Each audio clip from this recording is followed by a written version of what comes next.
In this video, I want to talk about dealing with workplace stress when you have a job. Now, there are lots of different reasons why you might get stressed on the job. Perhaps the stress is intrinsic to the job.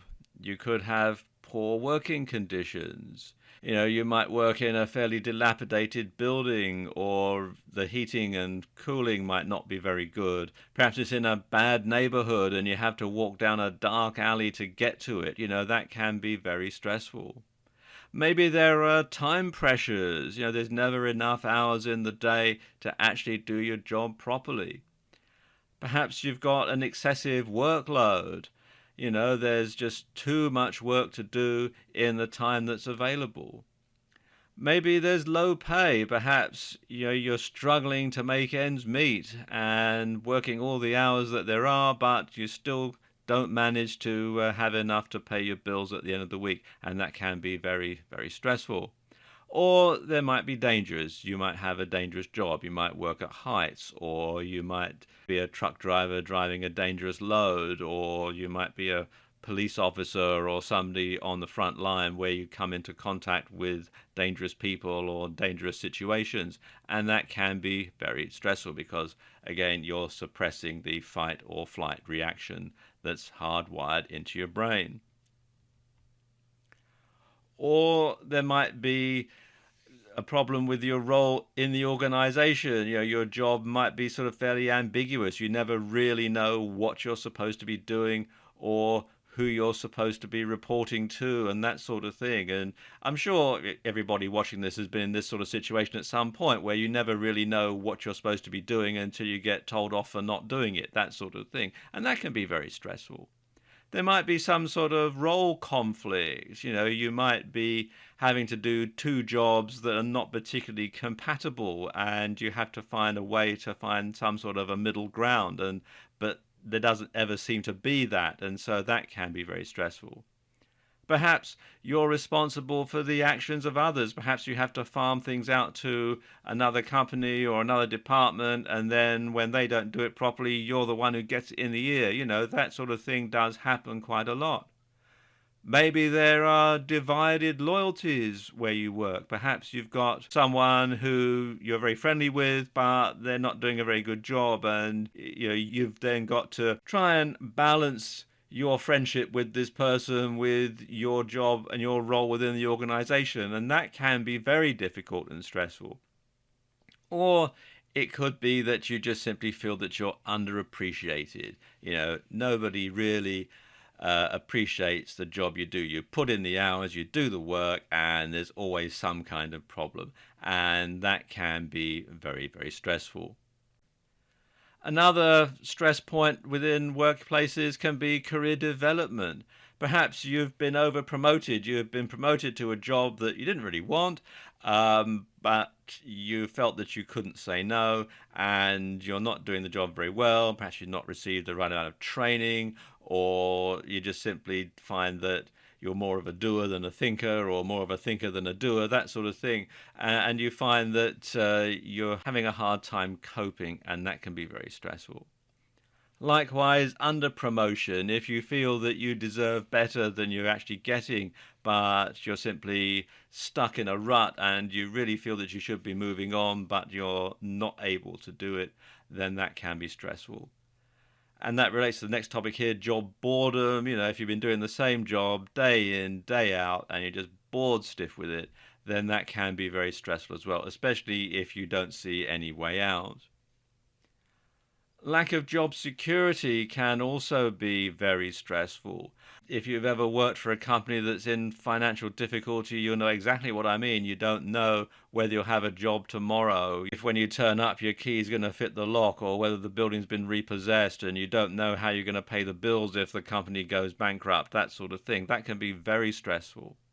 Or it could be thwarted ambition. You could want to move on, but you find that there's someone who's standing in your way, someone who is stopping you from fulfilling your ambition, from fulfilling your potential, and you feel like you're really hitting a brick wall. And particularly in organizations that are very structured, where you really need to climb up the next rung of the ladder, but there's someone who's making sure that you don't. And that can be very, very stressful indeed.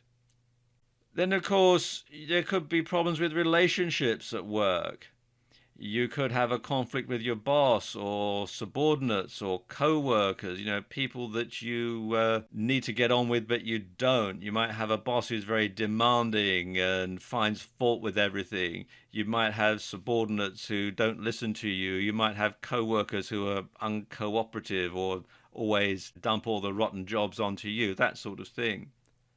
Maybe you have difficulty delegating. Perhaps you're one of these people who feels that you need to do everything yourself and you can't delegate. And that can be very difficult, especially if you're new into a management role, that sort of thing. Then, learning how to delegate and, of course, being responsible for what you've delegated, being responsible for the people that you've delegated the task to can be very stressful, especially if you're not 100% confident that they're going to be able to do the job properly.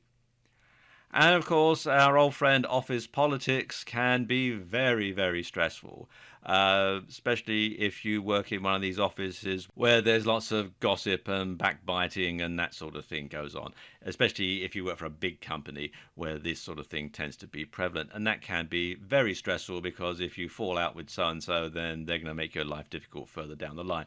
And you just never really know what's going on. You've got to watch your back the whole time. That can be very, very stressful. And finally, the organizational structure might be difficult where you work. You might have little or no say in the decision making process, for example. There might be budgetary restrictions. You might have to sort of try and stretch things out. You might not be able to have the right equipment that you need. You might not be able to afford to hire temporary staff to do the job for you because there just simply isn't the money. Or there might be other restrictions, which harks back to the last topic. You might have someone who is being difficult and being restrictive, and that can cause lots of trouble.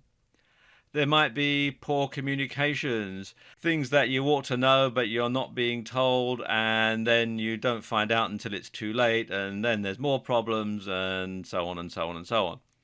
Or, of course, as I just alluded to, you might have a company that's in financial difficulties and you're getting people phoning up demanding payment and people turning up on the doorstep saying, we haven't been paid, or people are accosting you in the street saying, I know you work for such and such company, when are they going to pay our bill, that sort of thing. That can be very difficult and very stressful. And you see, all of this stress, all of this pressure, your brain wants to either fight it or flee from it, and you can't because you're just there all the time. And this is when the stress starts to build up. And it might be not one particular factor, it might be a lot of different factors that add up over time that can really cause all the stress. So, what should you do in that type of situation? Well, the first thing you want to do is you want to make a note of what's making you stress. Once you've discovered what the problem is, you're halfway to finding a solution.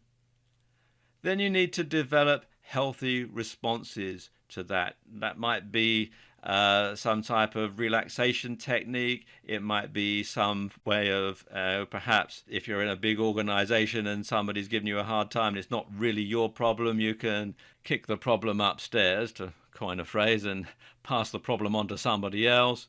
And look for a healthy response, a healthy way, rather than getting mad, rather than sort of bottling it up inside. That is one way of helping to deal with stress.